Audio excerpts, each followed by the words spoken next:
We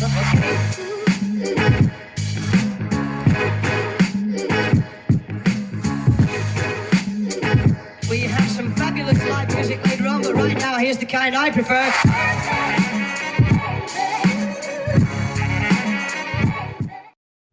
That just was like, whoa, the implications of that one, because of course there's an ongoing debate, which is very one-sided in that, people, who question the current vaccination modalities are just considered like know-nothings, people who just are utterly irresponsible to society and are just absurdly out of tune with science, even though there's tons of evidence that vaccinations always are something to be taken very seriously. There's a reason why there has to be a special court, a whole special system for dealing with claims against vaccinations, because there are so many. There wouldn't be any vaccines made if the government didn't protect the pharmaceutical companies from doing it. And I don't really want to go into the whole debate here on that, except to say that I know lots of young people who are very much inspired by the natural world, by the stuff we talk about here, who, have great reservations and great concerns about their decisions to vaccinate their kids. And that's not based on just, a misunderstanding of science or, a bunch of weird stuff. It's based on a whole lot of research, and looking into the possibilities and them feeling the incredible responsibility, a bond like no other, to their child, and I wish that debate could be calmed down.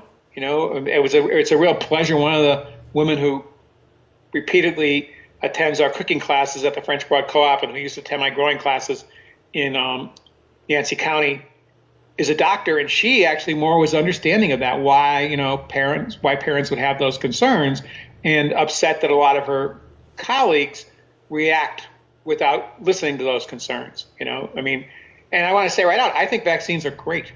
I don't know that I think the way we do them in America is great, but I think the concept is brilliant.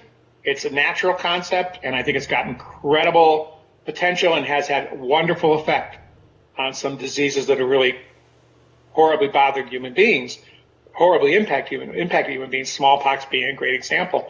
But there's this part of that debate is the whole autism thing, and that's, been, who knows? I have no idea what's going on in that. Well, I had it covered a couple of weeks ago, and we had that Autism Awareness Week, and I don't want to just be another somebody going, oh, alarm, alarm, and not really offering any information. So I actually found some quite profound facts of some people who have helped reverse autism in their children, and they're finding the research is getting down to enzymes in the gut that are deactivated and immobilized through the various thimerosols and other things in the vaccines. It actually deconstructs the enzymatic process that then causes the brain not to be able to metabolize certain things and function normally. And it's quite amazing that we're getting right back down to that gut level and enzymes and relationships in that tiny microscopic space. And that's been proven now, and it's just been, suppressed here in the United States. But there's amazing films out,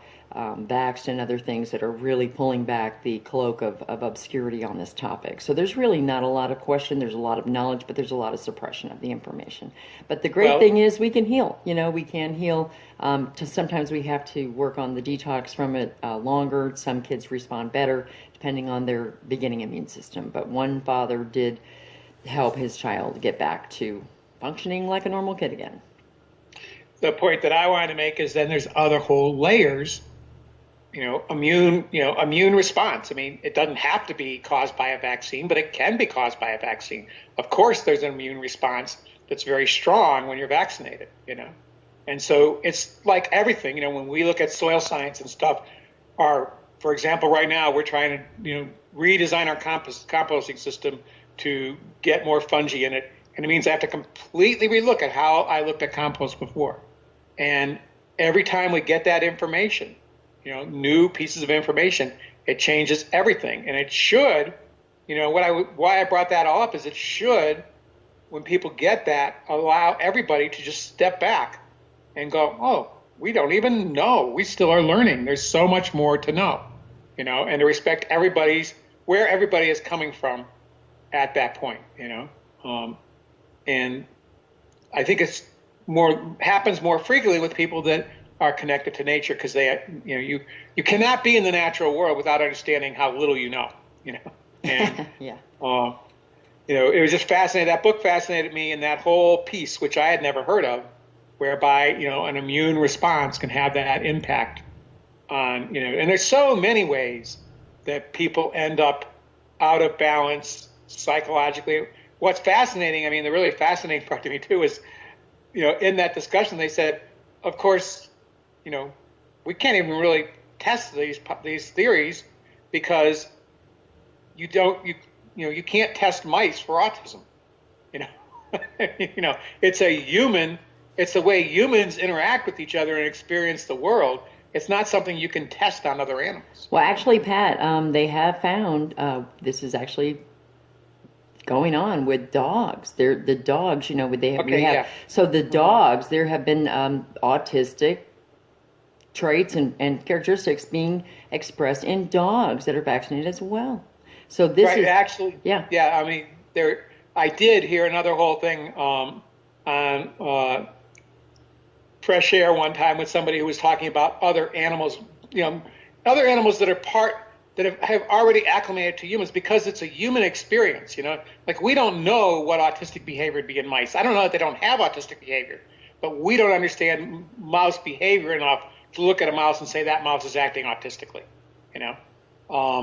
Horses, dogs, yeah, I did hear that. That was very fascinating stuff, and indeed, they do get vaccinated. I don't really want to spend this show talking about whether vaccines impact autism. It's more, what I want to talk about is how the whole of life impacts every bit of who we are.